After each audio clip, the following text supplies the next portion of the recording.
দুপুরে জাতীয় ঐক্যমত্য কমিশনের কাছে নিজেদের সংস্কার প্রস্তাব জমা দিয়েছে জাতীয় নাগরিক পার্টি। ঐক্যমত্য কমিশনের ১৬৬টি প্রস্তাবের মধ্যে ১১৩টিতে ঐক্যমত জানিয়েছে দলটি। ২৯টি প্রস্তাবের আংশিক এবং ২২টি প্রস্তাবে দ্বিমত প্রকাশ করেছেন দলটির নেতারা।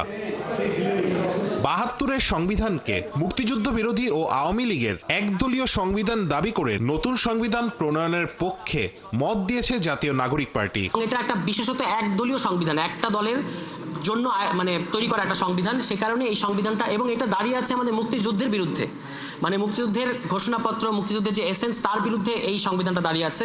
সেক্ষেত্রে মুক্তিযুদ্ধকে আবারও জনগণের কাছে নেওয়ার জন্য এই সংবিধানটাকে বাতিল করে দিয়ে নতুন একটা সংবিধান মানে লেখা দরকার, এটা আমাদের পজিশন। ভোটারের বয়স ১৬ বছর করা, নির্বাচনে প্রার্থী হবার বয়স ২১-এর পরিবর্তে ২৩ বছর করা এবং তরুণ তরুণীর বয়সসীমা ৩৫